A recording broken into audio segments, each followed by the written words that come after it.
Bismillahir Rahmanir Rahim.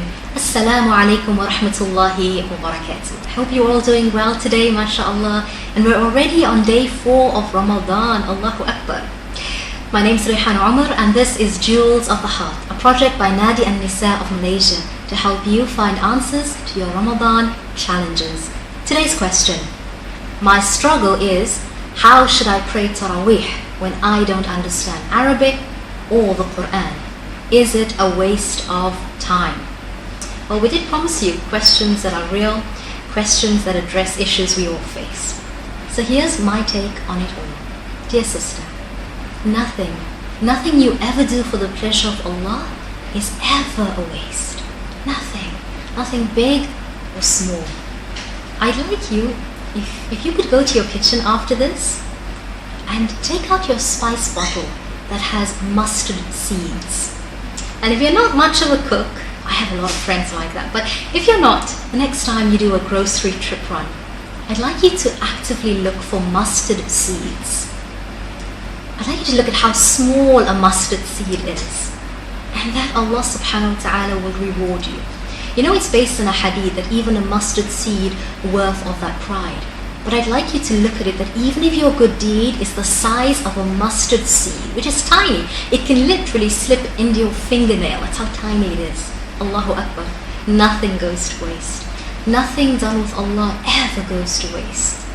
So I want to tell you that everything you do is hasanat. Everything good you do is hasanat and counted as ibadah by Allah. There is reward even in listening to the Quran. Allah is infinitely merciful. I want to remind you that every nafil, every optional good deed you do in Ramadan is multiplied manifold. Wouldn't you love that?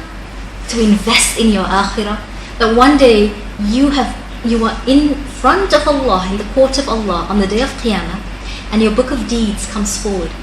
And Allah subhanahu wa ta'ala is accounting for everything you've said or done. And it comes to 2017, the year when you prayed Taraweeh, even without understanding. And Allah says, my servant prayed the Taraweeh, reward her accordingly. Allahu Akbar. Can you imagine what a feeling that will be like? I'd like you also to reframe your mindset. I want you to think about all the spiritual harvests that lead to the Taraweeh. Do you just go to the masjid or just open your prayer mat? No. You make an intention first to go. There's a reward. You make wudu, the ablution. That's a reward. You prepare yourself with your hijab, with your tudung, with your head covering, and you go and you pray your salah. You're on the way to the masjid, walking or by car. You're going to the house of Allah. Then you enter the masjid. You're in nafil i'tikaf. Then you're joining the jama'ah. Can you see this reward upon reward upon reward just for the action of going to the masjid? Subhanallah, how fortunate you are. So I'd like to offer you 3 pieces of advice so that you can enjoy and find your Taraweeh even more meaningful. Number 1, I'd like to give you some homework. Can you maybe try and read the basic translation of the surah or the juz that the imam is going to recite tonight or tomorrow night?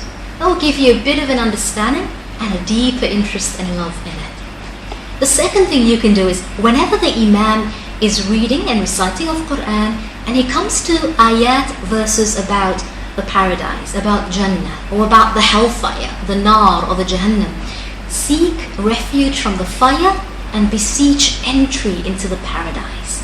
That will help you stay focused as well. And lastly, attend Taraweeh at a masjid where the imam is reciting clearly and at a moderate pace. Not a masjid where the imam is on a supersonic speed, because you're never going to enjoy it then, are you? So when the imam is reciting, that he's reciting at a moderate pace. And most of all, and this is the most important thing I want to share with you today, have you ever thought that just by you attending the Taraweeh, it could be the catalyst for you to start learning the Quran and learning Arabic? Happened to many sisters, could happen to you as well. Make dua. Assalamu alaikum wa rahmatullahi wa barakatuh.